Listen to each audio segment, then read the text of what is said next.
بسم اللہ الرحمن الرحیم۔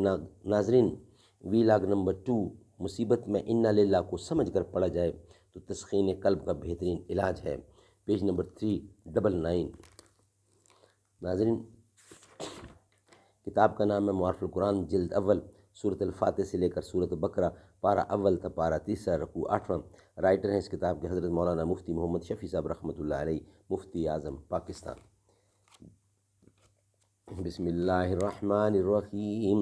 الحمد للہ وکفی وسلام علی عبادہ الذین اصطفی۔ قال النبی صلی اللہ علیہ وسلم خیرکم من تعلم القرآن وعلمہ۔ ارے او آسمان والے، بتا اس میں برا کیا ہے، خوشی کے 4 جھونکے گر ادھر سے بھی گزر جائیں۔ ارے او آسمان والے، بتا اس میں برا کیا ہے، خوشی کے 4 جھونکے گر ادھر سے بھی گزر جائیں۔ Vlog number 2 399 page. مصیبت میں انا للہ کو سمجھ کر پڑھا جائے تو تسکین قلب کا بہترین علاج ہے۔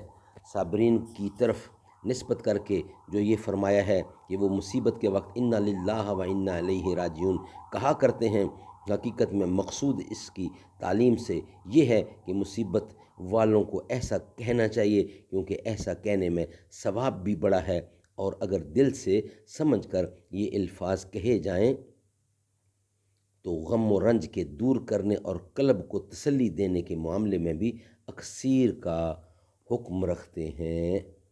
ناظرین، یہ تھا ویلاگ نمبر 2۔ انشاءاللہ اب آپ کے ساتھ ویلاگ نمبر 3 میں قرآن کریم کی آیات کے ساتھ ملاقات ہوگی۔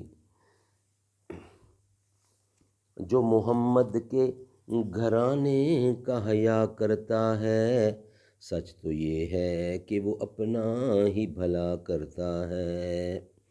جو بھی زہرا کے وسیلے سے دعا کرتا ہے، میرا مالک اسے ہر چیز عطا کرتا ہے۔ جب بھی حسنین کے نانا پہ میں پڑھتا ہوں درود، مشکلیں دور میرا خدا کرتا ہے۔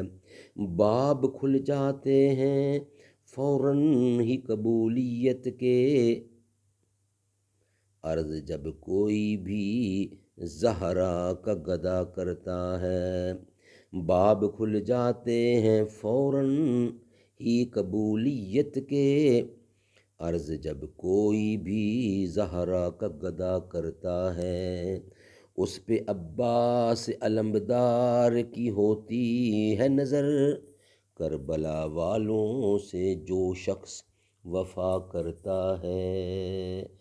جو محمد کے گھرانے کا حیا کرتا ہے، سچ تو یہ ہے کہ وہ اپنا ہی بھلا کرتا ہے۔